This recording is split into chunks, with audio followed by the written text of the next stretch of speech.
वनमाली गदेशांगी शंखी चक्री चनंदकी श्रीमन्नारायणो विष्णु वासुदेवो विरक्षतो नमो नमः।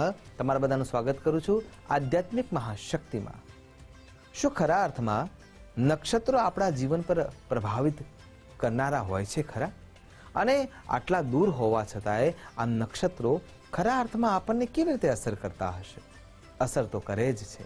કેવી રીતે અસર કરે છે એ ખાલી વિચાર કરીએ તો ગ્રહની દ્રષ્ટિએ જો વિચાર કરીએ તો સવિતા સૂર્યનારાયણ પૃથ્વીથી 148.8 પ્રકાશ વર્ષ દૂર છે, પણ છતાંય એમની ઉર્જા પગ ખુલ્લા રાખીને જ્યારે બહાર નીકળીએ ત્યારે ખબર પડી જાય છે કે કેટલા પ્રબળતાથી આપણને એ અસર કરી શકે છે।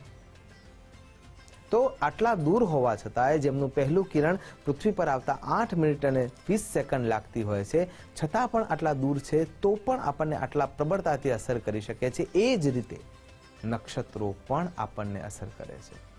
નક્ષત્રો ગ્રહો કેવી રીતે અસર કરી શકે છે?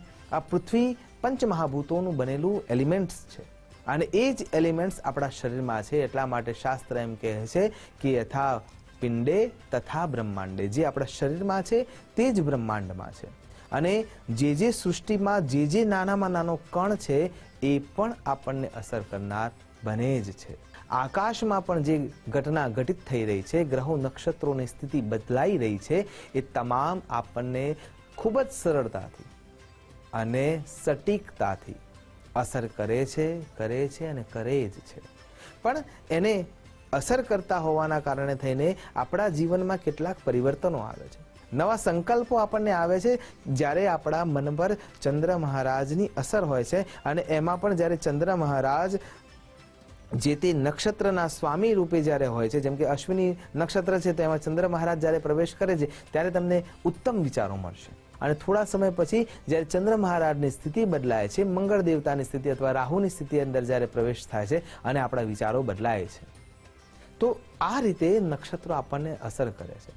જો ભૌગોલિક દ્રષ્ટિએ વિચાર કરીએ તો 360 ડિગ્રીના આધારે આપણે આખા ભાવચક્રને ગણતરીમાં મૂકીએ છીએ અને એ આખા ભાવચક્રમાં જ્યારે 360 ડિગ્રીમાં એ વેચાયેલું છે ત્યારે એના 27 નક્ષત્રોના ભાગ કરીએ તો 13 ડિગ્રી અને 20 કલાની આસપાસ એક નક્ષત્ર ભોગવતું હોય છે। કોઈ વખતે એમાં વેરિએશન જોવા મળે છે। તો એ 13 ડિગ્રી અને 20 કલાના માધ્યમમાં જ્યારે નક્ષત્ર પોતાનો ભાગ ભોગવતા હોય છે ત્યારે એ નક્ષત્રો જેમ જેમ પરિવર્તિત થાય, 12 ભાવમાં જેમ જેમ ગ્રહો પરિવર્તિત થાય એમ આપણને એ અસર કરતા હોય છે। તો જે અવસ્થા ઉચ્ચ ગ્રહની હોય કુંડલીના 12 ભાવમાં, એ પ્રમાણે એ આપણને અસર કરનારા બને છે। જેમ કે જે તે સ્વામી છે, જેમ કે વૈદિક જ્યોતિષના આપણે જો આધાર લઈએ તો અશ્વિની, મગા અને મૂળ નક્ષત્ર છે એના સ્વામી કેતુ છે।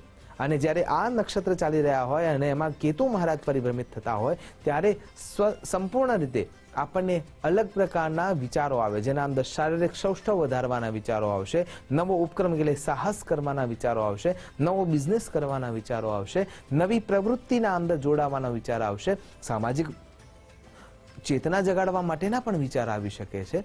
તો આ બધાના પાછળનું કોઈ કારણ હોય તો આ નક્ષત્રો સાથે જ્યારે એના ગ્રહ અધિપતિ ગ્રહ જોડાય છે ત્યારે એ અસર કરનારા બની જાય છે।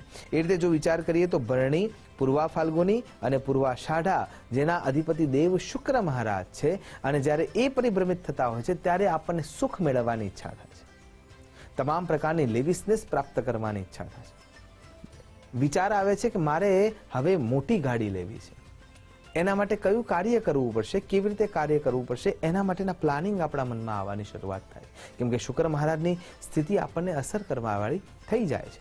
અને એટલા માટે જ્યારે આ નક્ષત્ર વ્યાપ્ત હોય છે ત્યારે આવા વિચારો આપણને આવવાની શરૂઆત થતી હોય છે। એ રીતે જોવા જઈએ તો કૃતિકા, ઉત્તરા ફાલ્ગુની અને ઉત્તરાષાઢા આ નક્ષત્રોની સ્થિતિ બદલાય છે ત્યારે સૂર્ય મહારાજ એના અધિપતિ દેવ હોય અને જ્યારે એ પ્રબળ અવસ્થામાં હોય તો આપણા મનના અંદર એવા વિચારો ઉત્પન્ન થશે કે જે અન્યને મદદ કરનારા હશે, રાજનીતિના ઉથલ પાથલના વિચારો આપણને આવશે, નવા પ્લાનિંગ રચાશે ખરા અને એમાં નીતિ પણ જોડાશે।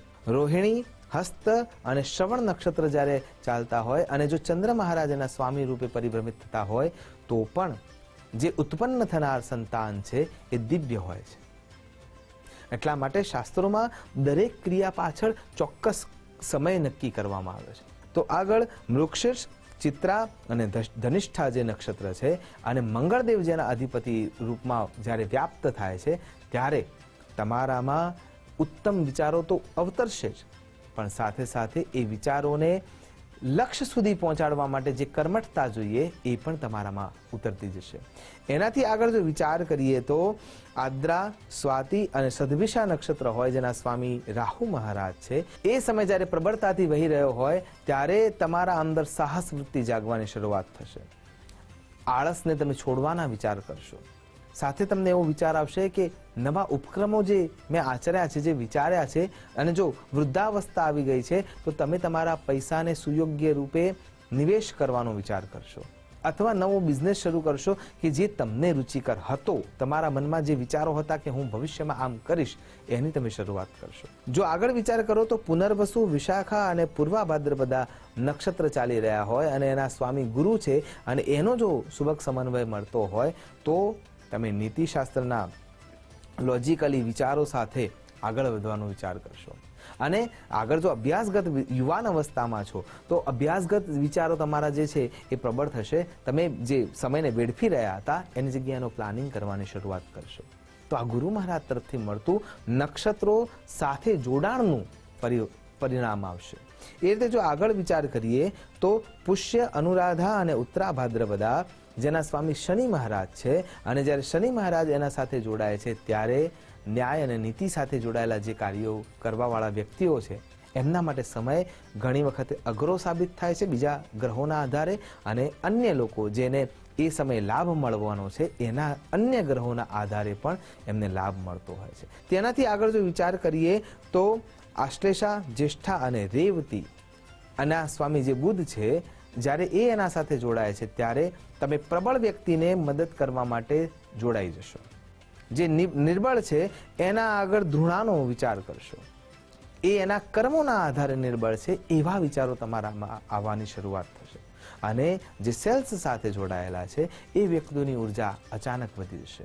કહેવાનો અર્થ એ છે કે નક્ષત્રો, ગ્રહો, નિહારિકાઓ આ બધું જ ખૂબ જ સ્પષ્ટતાથી આપણને સ્પર્શે છે અને અસર કરે જ છે. આ બધાના શ્રેયસ્કર કોઈ દેવ હોય તો એ ત્રિદેવ છે.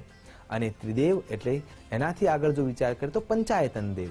આ પંચાયતન દેવની આરાધના કરી આપણે એમાંથી શુભ લાભ મેળવી જ શકીએ છીએ. આશા કરું છું આ પંચાયતન દેવ આપણા ઉપર કૃપા કરનાર બને અને આપણે આ નક્ષત્રો, ગ્રહો ઉપરથી કૃપા પ્રાપ્ત કરી શકીએ, એમની અનુકંપા પ્રાપ્ત કરી શકીએ અને જીવનમાં ઉત્કર્ષતાને પ્રાપ્ત કરી શકીએ. એ જ અભ્યર્થના સાથે નમસ્કાર. અસ્તુ સદા શિવોહમ. નમો નમઃ.